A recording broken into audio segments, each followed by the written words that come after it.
Joining me today is Ross Goldberg of Immortal Marketing.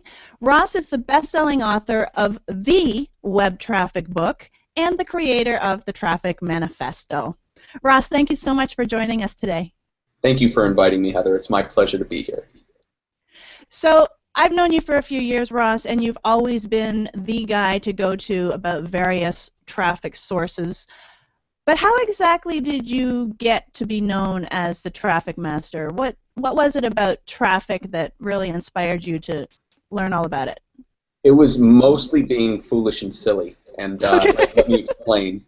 I came online about 8 years ago, and I actually started off selling physical products via eBay.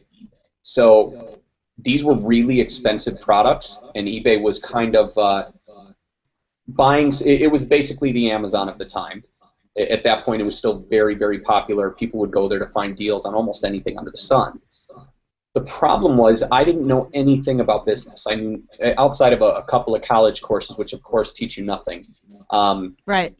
I had no idea what I was doing. So I started, and we were making money, but I was spending more than I was making because I didn't take into account the cost of doing business. So I didn't take into account that between eBay and PayPal, they were taking 10% of our money. Well, when you're making about 20-ish%, that's a huge amount of money. They're taking half our profits. So then I built a website all by myself. It was the ugliest thing I've ever created, but I made it.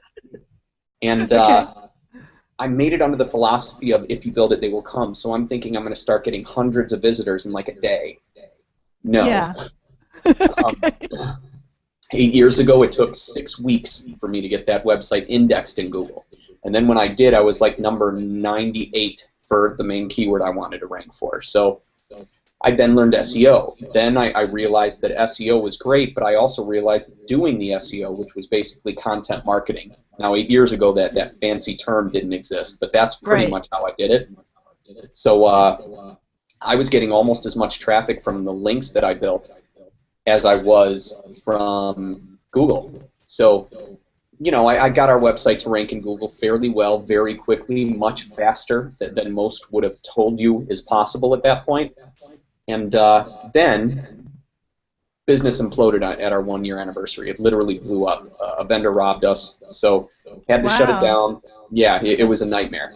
And then I tried to do SEO, and I was able to get results for people, but I didn't understand how to set expectations for clients. I just didn't do it quite right. Even though I told them it's going to take me 4 to 6 weeks for you to see results, in 1 week they were banging down my door and calling me screaming. So that became problematic because Heather knows this, but I used to be a rageaholic. I am a retired rageaholic. Very nice. Yes. Eventually I got beyond that, but at that time, the piece that I left out is I nearly died right after I started my business. Wow. Yeah, I went into a coma for 10 days, and I woke up, and they weren't sure if I was ever going to be able to walk again. I can, but when I came home from the hospital in a wheelchair, that I literally dove face first into my business. That betting business, we did $500,000 in sales, and that's after doing almost anything I could have done wrong. So after doing SEO for about 90 days, I cut all our contracts and said, I can't do this. It was making me sick. Just unhappy people for no really good reason. So then I turned to my now ex-wife and I said, what do we do? We've had 2 businesses blow up in the last 3 months. She said, if you can't do it for them, why don't you teach them how to do it themselves?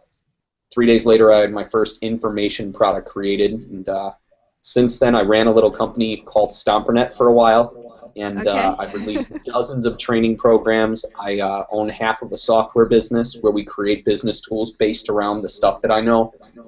And now to kind of circle back around to your initial question, how did I learn all this stuff? It's because I was foolish enough to do it all myself. No one knows what I know because no one has the experience I know. The average internet marketer or internet entrepreneur, once they start making money, they get smart enough to start paying people to do the things they're bad at. I didn't do that. I had to learn it all. Okay, but if you weren't able to get results for your clients, then what did you have to teach people? It wasn't that I wasn't able to get results. It's that they had unreasonable expectations. All right, got it. Yeah, there's a So difference. the results, I got them. In fact, I was doing something really unique where they only paid me for 90 days. And over that 90 days, I promised them that they would end up on page 1 of Google. I did that for all of them. But it takes time, and it also took a lot of work, and I had half a dozen clients that I had taken on. So, you know, I had to divide my time and budget it out and make sure that I was doing all the right things for the right people. And I got them to rank, every single one. The problem was they wanted it in 5 minutes. And when I told them when they first paid, it takes about 50% of the time for you to even see results. Right. Sorry.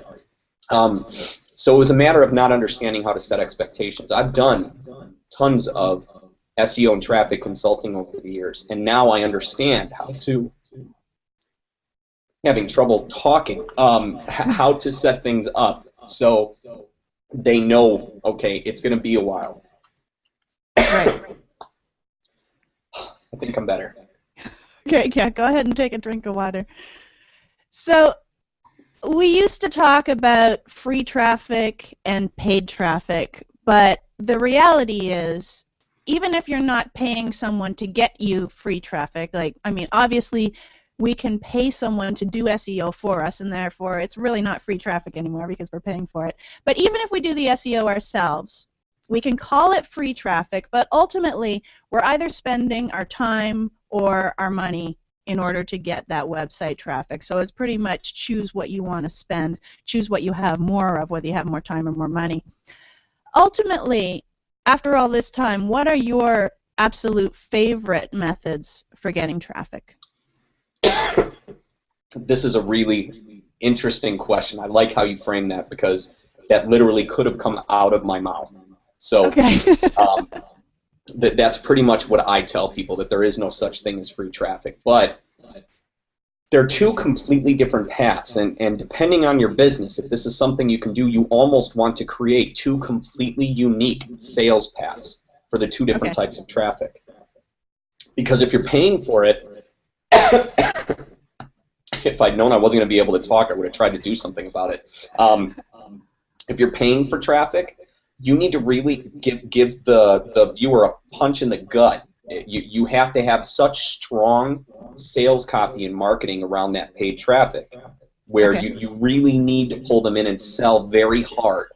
Whereas the free path, the way to think of free traffic is like someone's going to the library, but at the library, they have your stuff at the counter when they leave. Okay. So that's content-based traffic, free traffic, Google-based traffic, but that type of traffic, what you want to think of it is the ability to educate your consumer. Okay. So the content you actually create and put out there, whether it's an infographic, a video, a podcast, article, a blog post, a guest blog post on someone else's blog, what that needs to do is address a problem, provide at least some of a solution, and then give them a call to action where they can get more data or buy your stuff.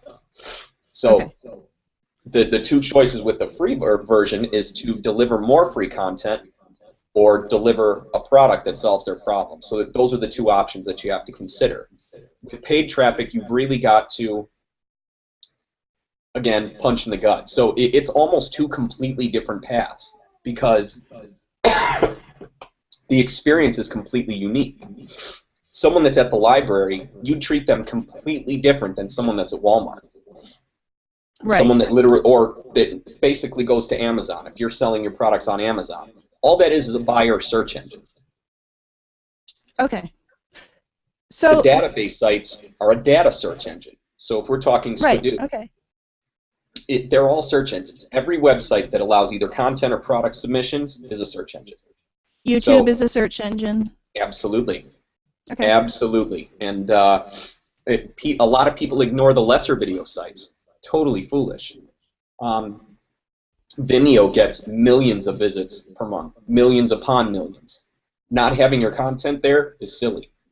Okay. What other video sites would you recommend?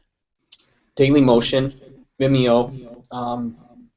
SlideShare is not exactly a video site, but that's one you should pay attention to. MetaCafe gets a ton of traffic. Here's the concept. That this is actually really, sorry, really easy to understand. Every website has an audience, no Yes. matter how big or small. Okay. Unless it's brand new and no one knows it exists. Right. Is it worth your time to put up whatever piece of content you've got to ensure that if someone looks at it, they can find yours? Yeah. 80 to 90% of the time, the answer is yes. So what you want to do is make sure you're everywhere. Now, then we go back to where that takes a bunch of time, or you've got to hire a bunch of people. Those are your only options. Yeah, exactly.